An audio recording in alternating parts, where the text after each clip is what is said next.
18 years ago today, it doesn't seem possible. This is the focus group. It's the savvy side of 9 to 5. Listen. Bueller. Laugh.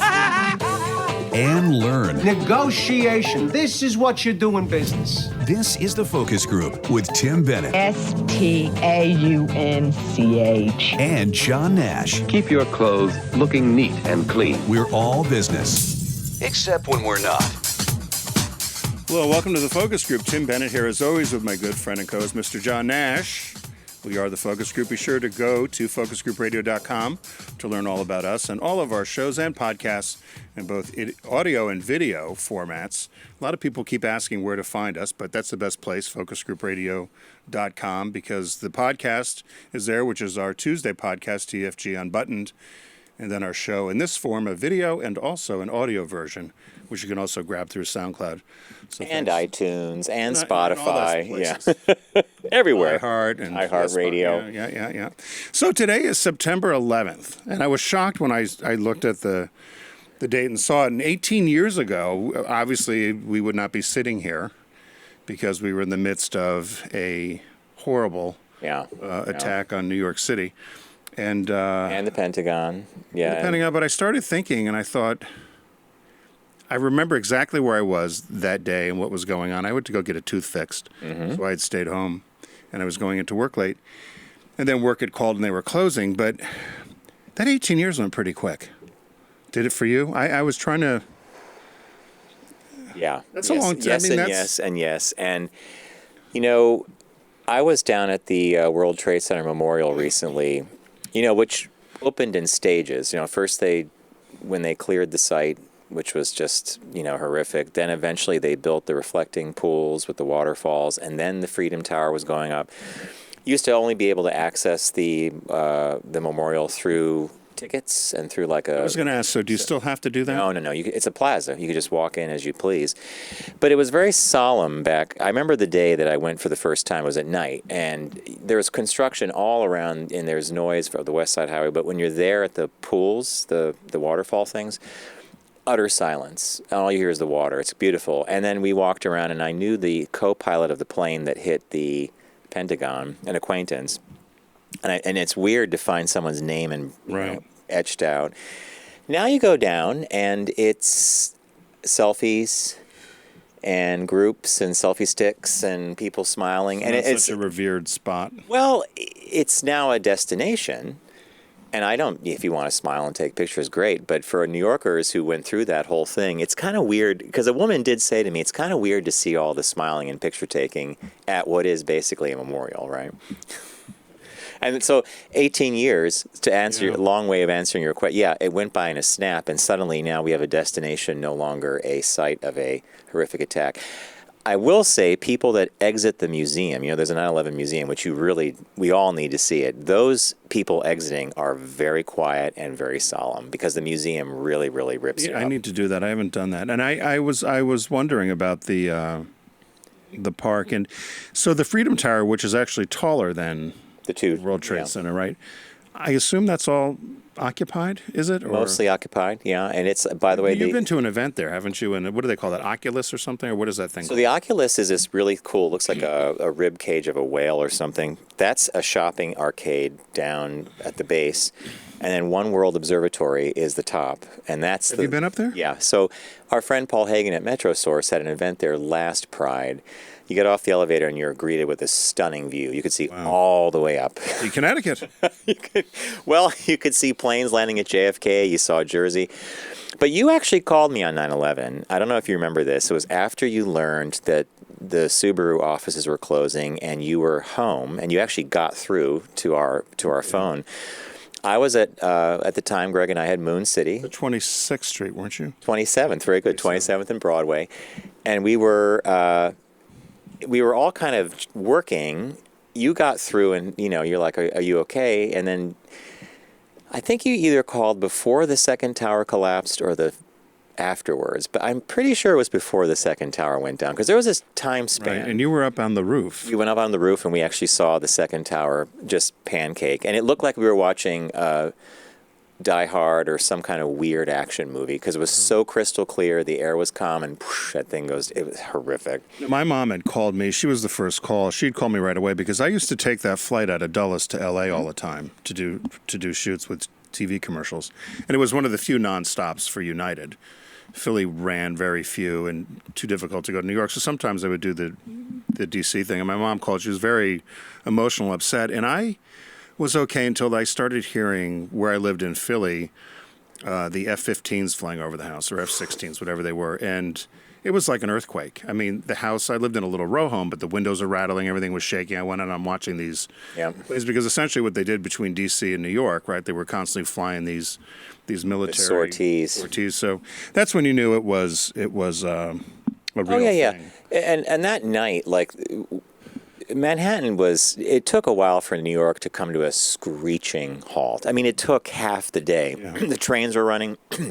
I remember going to the pharmacy to pick up allergy medicine, and the pharmacist, this woman, she said, "Hey, did you see the thing on the news about the little plane that everybody thought it was a commuter plane?" Yeah, and she said that happened to Empire State Building back in the 30s, and then as the morning progressed, it became more and more, I remember getting off the train, going to the office, looking down 6th Avenue, seeing smoke pouring out of the first one, and then getting to the office and suddenly someone saying, "Hey, it's collapsing." Well, really crazy, crazy time. Well, on that happy note, Well, and I'll just say, and I think other people have said this far more eloquently than I'll say it right now, what an amazing success for Osama bin Laden. Not only did he pull this off, but he pivoted the country in a way that, would you have ever expected? Our politics, the war, the theaters we're in right now with our military, I mean, everything's fundamentally changed, right? Oh, the whole world changed. And I was listening to something, I believe it was a couple of weeks ago on Morning Joe, and they had an author on. It was actually Mattis was talking about his new book that he released a couple of weeks ago, and talking about how, and I'm going to forget the person's name, but somebody within the Reagan administration had talked about this is coming. In other words, terrorism is coming. We don't see it right now, but it's happened in Europe. It's been happening across the globe. It's a matter of time before it gets here, and we're going to lose people. We're going to lose civilians. We're going to lose military. And it's going to be on our soil. It's going to be a way of life, and you're going to have to deal with it. So it's I still get unnerved by the day, but it's one of those things where it's. So would you on that? Would you ever have anticipated? So the news ran the past 2 weeks. The news has been focusing on a high school that's being built. I think it's Minnesota. I'm pretty sure. $45 million facility. It's the first high school of its kind, or first public school of its kind, to incorporate all sorts of things to thwart a mass shooting. Sure, yeah. Curved hallways, clever little things like a wall by the door to a classroom where kids could actually hide behind the wall, so if somebody's looking in. And the administrator who was doing the tour said 30 kids could hide behind this with a teacher. 30. And I'm thinking, this is the way we're at right now. When we grew up, let's build a school. Okay, room, gym. Right. But I guess in the 50s, when our parents were growing up, it was kind of the duck and hide, right, under the desk. Duck and cover under the desk, because the Russians was were coming. The fear of a nuclear war. Yeah. Yeah, my niece just started teaching, and she's probably had training. They go through the drills and the whole deal. And I said to her, we've said this before, other people have brought it up. I said, get a can of wasp spray in your I desk. love that one. It shoots 30 feet, 30, yeah. and it blinds you instantly for a long time. Because it's designed to go up to a... Right. But, teachers shouldn't have guns in the class. I mean, it's all that other stuff that we've gone through. And we were just over the summer. You and Bob had come down several weeks ago into Rehoboth, and I was talking with a woman that lives there quite a bit, a friend of ours, Lisa, and they started checking IDs at the bar. And I said, the youngest person in here is 100.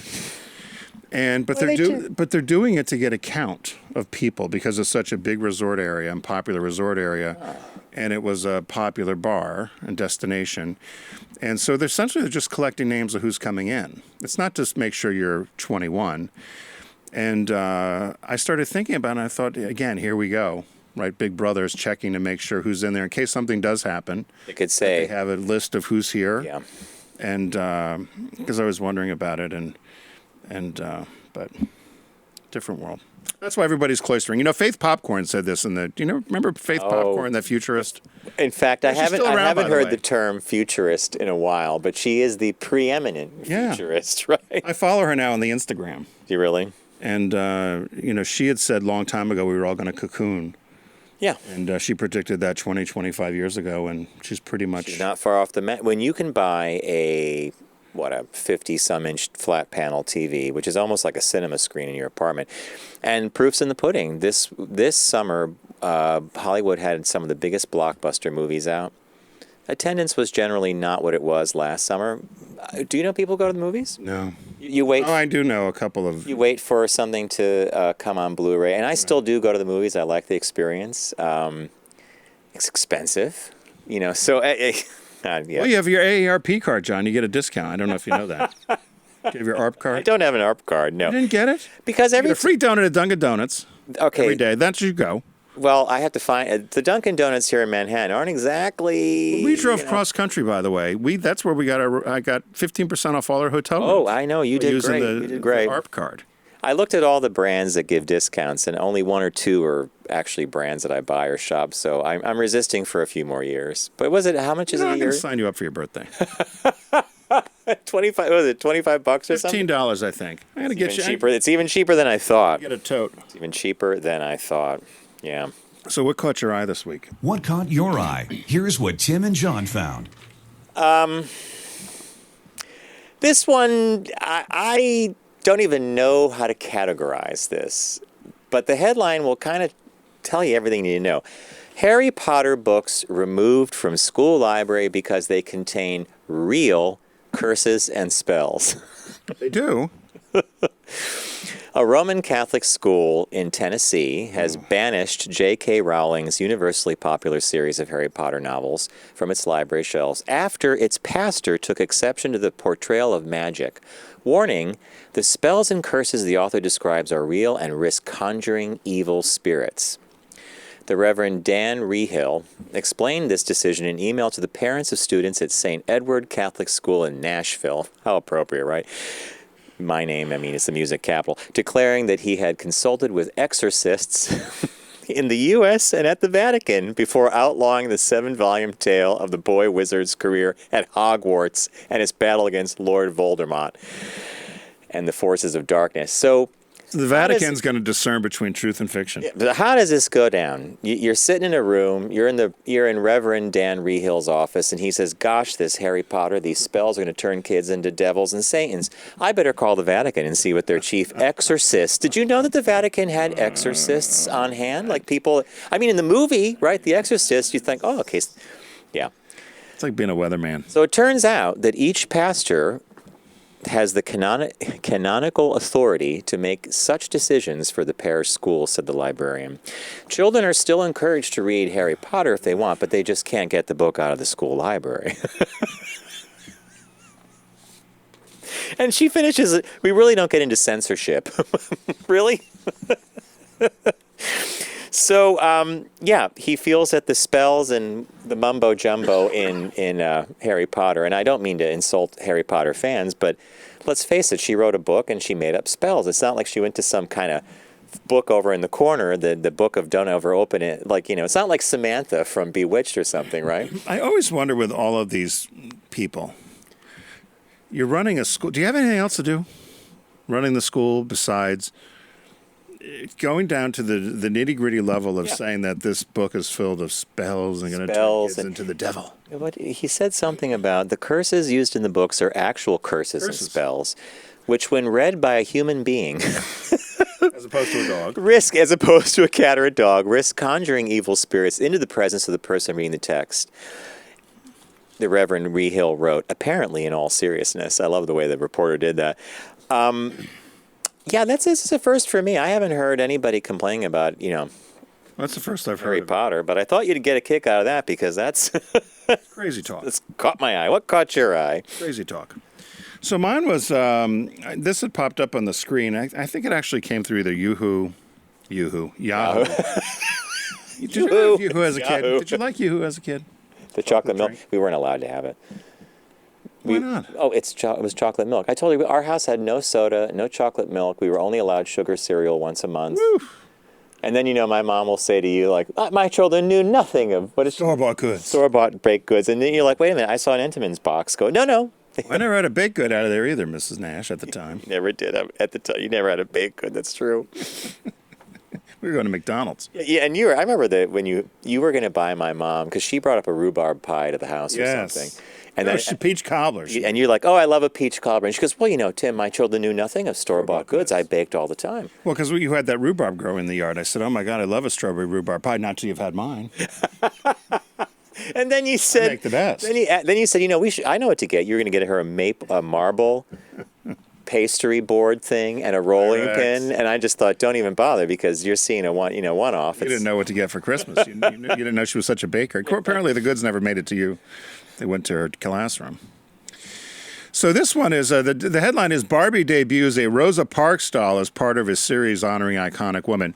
So since we do such a horrible job in this country of teaching American history, I actually think this is a good thing. So there's these Barbies. It looks like an Amelia Earhart. Right, Barbie has come out with a number of these number of these dolls, and it's part of their part of the series that's called Inspiring Women Series, and you can get them. They're $30 a piece. They're available. Are these like collector's items? Or? They will be, I'm sure, but I think kids could play with them as well, or they should play with them. But wait, hit the pause button. How are kids going to play with the Rosa Parks doll? Put her in a bus. Are they going to recreate I'm sure there's a bus. I'm sure it's going to come with a bus. I'm sure Sally Ride's going to come in a spaceship. The NASA girl will come with a Frida Kahlo easel and a paintbrush. I'm bad. I'm sorry. No. So the civil rights activist in Alabama, Rosa Parks, is the latest iconic woman to garner a doll in her likeness as part of the Inspiring Women series. So the series was launched in 2018. Some of the other dolls include Frida Kahlo, Amelia Earhart, Katherine Johnson, which... So that must be Frida Kahlo with the blue... Yeah. Okay. La Isla Bonita. And then Catherine Jones, who one of my favorite movies a couple of years ago about NASA with the women that were... you love Hidden Figures? Hidden Figures. That's a good movie. And so she was one of the NASA mathematicians that helped get us to the moon. And where did this pop up for you? So this came up it was either on CNN or Yahoo. It was one of the news feeds. But I looked at it because I thought we don't have enough iconic... I don't think we do a good job teaching American history in our country beyond we had a Revolutionary War. And I remember even as a kid, you never talked about anything beyond... By the time you got through the school year, you barely hit World War II. And I think there's so many other... Did you guys spend a lot of time on this? Did you spend more time on the American Revolution or the Civil War? American Revolution. Same here. And, you didn't want to talk about bad things. And I remember even growing up as a small kid, we had a number of African-American kids in a exchange program that were in our class. And they would leave a little early because they lived in another town. They were bused, yeah. And that's the only time we would ever talk about slavery. When they left early? When they left. Then we would talk about slavery after they left. This was 4th, 5th grade, and I always thought it was, at first I was trying to wonder why we were doing it that way, and not all having a discussion. So you think it was out of respect for the... I think it was definitely out of respect, but I think that's one of the issues here is I think if we taught history about people that did great things, regardless of whether they're black, white, yellow, green, male, female, yeah, you'd get a much better history lesson. So I think so for that reason I picked this because I thought it was a good idea. To talk about people who made a difference in our country and have certainly contributed to the country in a positive way. So that was what I picked. My cynical mind, my Saturday Night Live mind is spinning with all the toy sets that come with the dolls. You could have the Marie Curie doll, the one that discovered radiation, complete with... What other dolls could you have? You could do Cleopatra. You could do a bunch. Yeah, Mother Teresa, right? You could do Mother Teresa. But I think we need industry and science. So you already did Sally Ride. Comes with her own capsule. Her capsule. I'm trying to think of some other women you could do. Stormy Daniels. That's the perfect one. And of course, Garrett. Thank you for... Garrett and Steve are in the booth. Hey, by the way, guys, when we were on vacation, we heard nothing but positive things about you guys. The boys in the booth. It was all about the boys in the booth. It was not about us. It was all about the boys in the booth. Why? What'd they say? They said they love hearing you chime in. They love the comments. Particularly, Garrett has this. Well, look, Garrett dropped the stink bomb. Stormy Daniels. Stormy Daniels. What does her play kit come with? I wonder. Pole. And a bed, right? And a video camera. And a check. Wait, and a video camera. And a check from Trump. And a non-disclosure. What is it? Non-disclosure agreement. Yeah. Comes with your own non-disclosure and pen for signing. Yeah. Well, more fun than our business birthday, that's for sure. Everyone does celebrity birthday greetings, but the Focus Group is the only show in the universe that celebrates business birthdays. I'm sure you know this person, John. Charles M. Chuck Geschke, born September 11th, 1939. He's 80 years old today. Do you know him? Well, I do when you put the Adobe. See, John Warnock was the founder of Adobe, but this guy's the Not chairman. according to this. Oh, really? Ian Warnock did. Oh, okay. You caught me out, but I'm kind of half right, so I'll take half. Now, why did you go to Warnock and not He was not the Geschke? typographer. Geschker was the business half, if I'm not mistaken. Best known as the 1982 co-founder with John Warnock of the Adobe Systems, the graphics and publishing software company. Prior to founding Adobe, Geschke and Warnock, do you know where they worked? I want to say Linotype or Monotype, or they worked for Aldus. No, keep going. Xerox. A lot of stuff came out of that Xerox Menlo Park, the mouse. Palo Alto Research Center. They started there in October 72. This first project was to build a mainframe, and he was to work on programming languages and the development of tools that would be used to build the Star workstation. The Star. Wow, that's a memory, man. That's old. So that's where Geschke ended up hiring his long-term research partner, John Warnock, and together they invented a page description language, PDL, which provided a means to describe complex forms like typefaces electronically, called Interpress. They were unable to convince Xerox of the value of it, so they went ahead and started their own company, which they co-founded Adobe. All right, Systems. you're a time traveler, and you just read this. I'd go back in time and try to get my ass on the Xerox board and say, don't let them take that technology. Wouldn't you? They built a huge company out of it.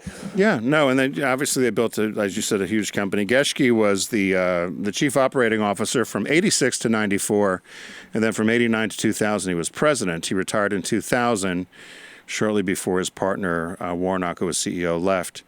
And then he's been serving as chairman of the board since 97. Here's an odd thing. On the morning of May 26, 1992, Geschke was kidnapped at gunpoint from the Adobe parking lot in Mountain View, California, by two men as he arrived at work.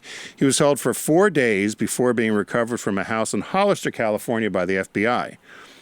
Geschke was freed when a suspect was caught with $650,000 in ransom money and led authorities to the bungalow hideout where Geschke was kept. The two kidnappers, Mohammed al-Bakhari and Jack Saya, were eventually sentenced to life, and they're in state prison.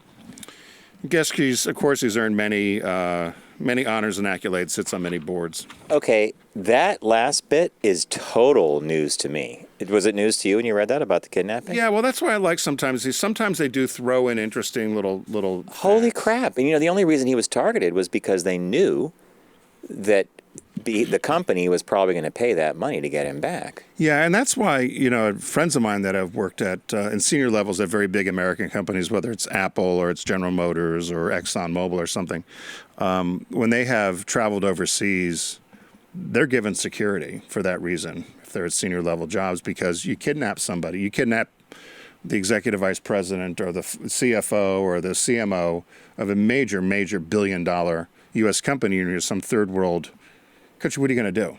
Yeah. So they all travel with security and armed security, and you don't think about it. But you wouldn't think about it in Mountain View.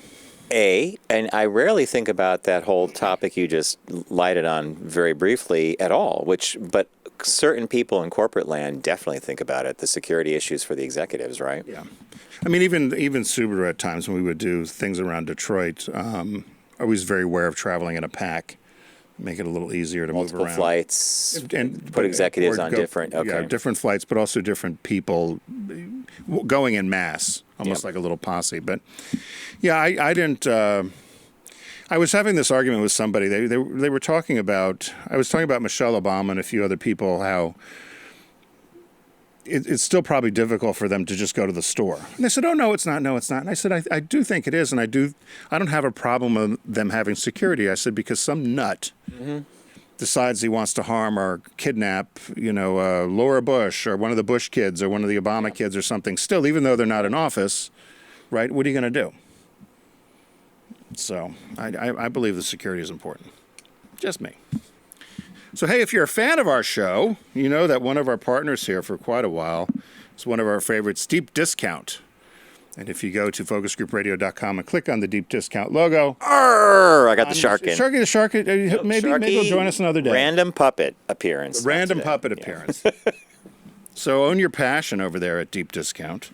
And what month is it, Tim? It's Criterion month. And what I'm going to do is, because it's Criterion month and one of our favorite studios, John is going to talk a little bit about a Pick That Flick and a chance to win some items. So what do you got, Mr. Nash? Okay, so in honor of Criterion month, and we love the Criterion collection, definitely visit Deep Discount, focusgroupradio.com, click on the logo, and check out the Criterion collection.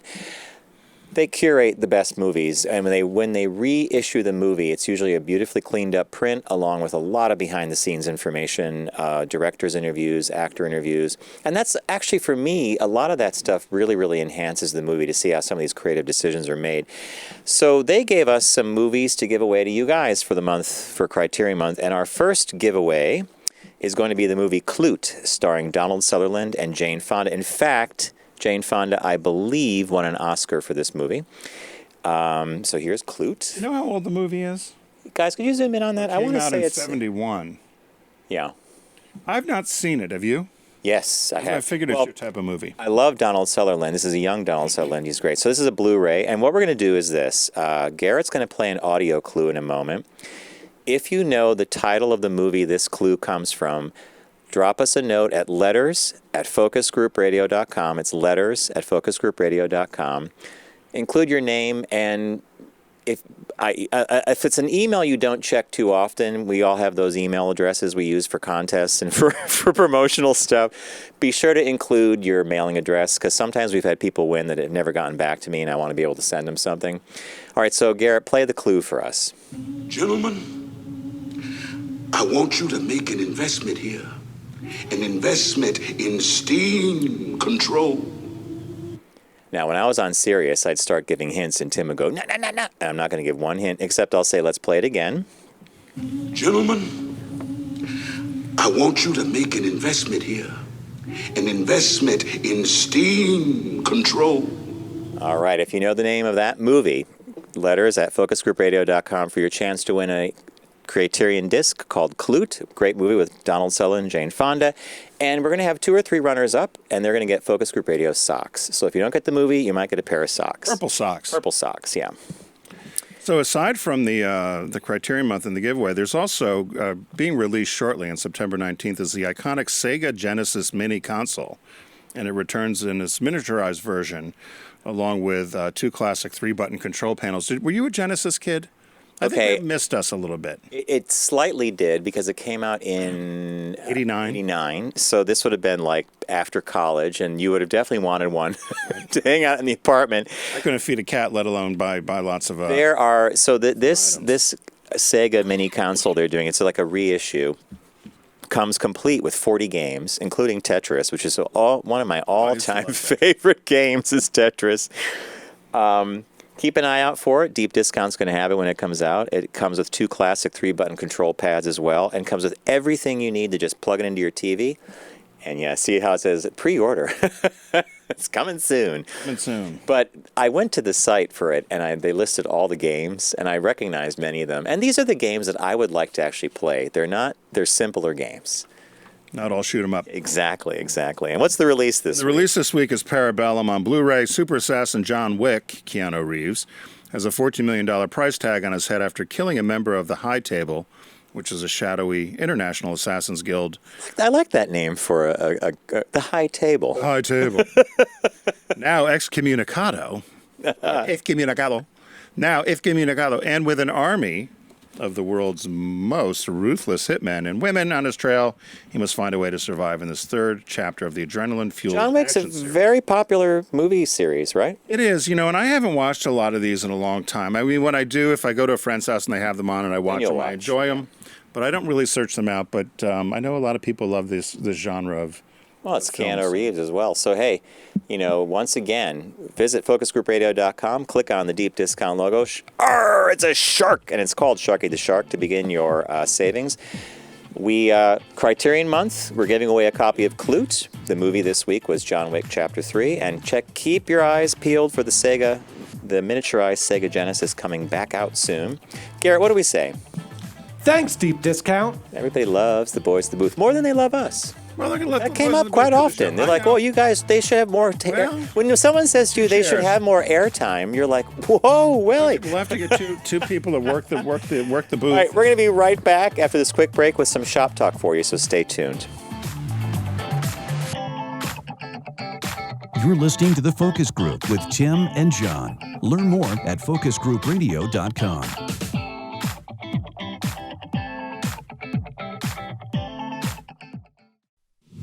Focus on the savvy side of 9 to 5 with The Focus Group. Try, really try. Listen, laugh, and learn with Tim and John. I never try anything. I just do it. To this day, it's a smart thing. Welcome back to the Focus Group. Bennett here is always with my good friend and good friend and co-host, Mr. John Nash. Be sure to learn all about us at focusgroupradio.com, and all our social media is branded that as well. If you want to go to our Facebook page, which Focus is Group Focus Group Radio, and we still have people saw are joining that. the I other saw one, that. which is the Focus Group with Tim Ben and John Nash, which is considered a group. So I post a show in both places. Yeah. Because people just will not. And you post in move both. Over. Yeah. I post sometimes different things in both places. So we have two shop talks, two quick ones today. The first one is I saw this and I just Shook your head. You cried shook your head. again, right? So the headline is: a teen was sent home for wearing a pro-equality T-shirt. Her school compared it to a swastika. How does that even add up? So a student in Indiana, surprise, surprise, was sent home from school because she wore an anti-discrimination T-shirt. Her parents now want the school to apologize. So if you're not watching on the video, which is a picture of the T-shirt, but the T-shirt said, "Why be racist, sexist, homophobic, or transphobic when you could just be quiet?" So this girl lives in a household with, they said she has 4 moms. So she must be a foster child, perhaps? Foster child or natural, but she's surrounded by... But she's in a very, What does it say? People would say an unconventional family. 4 moms. She does have people in her life that are black. She has people in her life that are Hispanic. And she has people in her life that are trans, the mother told, her stepmother told WTHR. So they took her to the principal's office and made her put on a sweater, even though it was hot. I mean, school starts in the end of August and people are warm. They made her put a sweater on. As the day was going on, she was hot. She asked the teacher if she could take it off, and then the principal came again. Well, the teacher said sure. Yeah, the teacher said said take no it off. problem with the T-shirt. Then the principal humiliated her in front of the whole school when he told her she could not wear that shirt, and she cannot wear her sexuality on her shirt, as he called it. He confronted her during the 8th grade lunch. And, of course, the daughter was upset and went home, told her parents about it. They reached out to the school board, who said that wearing that anti-racism T-shirt is the same as wearing a swastika to school. And if they allowed her to do this, they'd also have to allow white supremacists to wear swastikas on their shirts. What if this was your son, your child or your niece? So, you do what the mother did. There's a simple sentence. She took her home. Like she left school. A lot of the classmates did a walkout on certain classes for solidarity. I'll just say this. Maybe I grew up in a simpler time where World War II still resonated, where Mussolini and Hitler were still the bad guys, and the brown shirts and the Nazi Party were nothing to even write home about. I don't know how we've gotten from that to equating a girl wearing a shirt that basically says, "Be quiet," and all that stuff. That was just type, right? Just type. It's this phrase. To, well, if she wears that, we're going to have to allow kids wear. No, we don't have to allow that. And I don't know where. I know the First Amendment is a very critical part of our country and our Constitution and our rights, but I thought we kind of all culturally agreed that swastikas were kind of a no-no, right? I mean, Yeah. I thought this was all decided in the 1940s. Like, no, that's, what do we know, right? Although I'll tell you what, I was watching over the weekend. I watched Archie Bunker's Place. Okay, that was the follow-up show Follow-up to All in the Family. All in the Family, right? And again, this was 70, so it's 79, Language. 80, 81, 82. You could not believe the things that are said on that show. There was actually one episode where Archie and his friend Murray were trying to get away from these women and said they were queer. And that the friend was more into dressing like a woman than Archie was. And they're trying to get away from this double date they were stuck on with these two women, so they pretend to be gay. Hilarious, but the language and stuff, and I'm like, oof. And so then the jokes and the slurs and the ethnic slurs, but equal opportunity, equal offender. Everybody got offended, yeah. But I don't know. I don't know what you do in these cases sometimes. I don't know if the parents are pushing it or it was just, do you wear the shirt? It's kind of like the straight pride parade in Boston. Someone actually posted a question like, how do you defend the spending of taxpayer dollars to protect the marchers of the straight pride parade? I mean, everybody's basically straight unless you're not. I mean, what if you just ignored it? A reporter said he really wished people had just not protested. He talked about it. He said for the pathetic, how did he put it? For the pathetic asshats that showed up. I love that phrase, by the way. I hear that more and more, that the asshat. I don't know why. Why do you like that? I think it's funny. An asshat. He said if you never showed up, they would have had the 15 people in a drum would have marched by, and it would have been like a forgotten thing. And if they didn't say anything about this T-shirt, she would have gone home. She would have next day she'd come up with a Hello Kitty shirt. Who knows, right? And no one would have said cared. Yeah. That always kind of bothers me. The other quick shop talk, it says Americans wasted an astronomical amount of vacation days last year. This is an eye opener. Right, employees in the U.S. workforce sure don't like using their vacation days. A whopping 768 million vacation days went to waste last year. Think about that. 768 million granted vacation. These are not like made up. This is people had these days. I never took all my vacation when I was in corporate America, and I do encourage everybody to do it. The one thing I never thought about. And this is a good one. Open for me. It said the forfeited days not only wasted opportunities for workers and of course their opportunity to recharge, but also the economy. That means 151.5 billion in travel spending went unused, which would create 2 million American jobs. I was shocked by that. Did you not love that statistic? I love the way you and I picked up on that. I read that paragraph and I just thought, wow, talk about an unintended consequence, right? I'm going to be a workaholic and not take all my time, but in the meantime, by not doing that, I think he finished off by saying something like, just take the time and recharge and give yourself some downtime. Do you ever feel like, so we work for ourselves, John and I have our own agency and consulting agency, and plus do the show. Lately, do you ever feel like you're taking off a full vacation day? When we were over in Sirius, there were times where you would go to France or something. You went with family and did some trips or friends. And I'd done a couple of those. But I think with the phone, you just never feel like you're... Never off. And you bring up a great point. Even when we visited you down in Rehoboth, we had a great time. Easy drive down. We had great weather. We had a lot of fun visiting everybody. But you and I naturally talked about business, and we were also dealing with one of our clients. It wasn't but over the weekend, you and I, over Labor Day weekend, you and I were receiving messages on a Sunday night. Yeah. I was like, whew. So, can I just get a burger and a hot dog? The only time I ever really feel like I'm taking a vacation is when I'm 5 to 6 hours out of my time zone. So you fly me to London or Paris or go any way in that direction, I'm powerless to change what's happening here because I'm 5 or 6 hours out of the thing. We took Bob to London for his birthday last year. We went for like 4 days maybe. It was a quick trip. But it felt like it was a week. Because there was I had my iPad, I checked some stuff. I didn't even bother bringing my laptop. That's how I knew I was on vacation. iPad sufficed. Yeah, as long as I had a Wi-Fi thing, I'll check. But I didn't even bother checking the news here. I think it's important to the phone has made people so accessible. It's like Richard, even when he's down at the beach. When he was with us, he would take a 15, 20, the whole day that was hour. supposed to be off, he worked the whole day. All calls. And it was That's all the danger about of these phones. By the way, God bless Richard, right? Because all of it centered on someone being unhappy with a chair. A chair in her office. Chair in their office had to be replaced, and I could never. I said this, and I think you and I said it. We said it to our friend Lisa. I could not work in corporate America now with that nonsense. If there's somebody that it took a half day to resolve this issue about a chair issue, go in an empty office and take another chair, and order a new one. Roll it down the hall. And by the way, I've called OSHA. When we first started working, this is not a safe workstation. When you and I first started working, I remember my second job was in Manhattan. I was a typesetter. I was shown what could have been a closet. It was like the machinery was shoved in, and I had to squeeze in to sit down. And when you were in, it was like being in the Apollo capsule. Yeah. You're happy to have it. And I was happy to get my paycheck, and the chair sucked.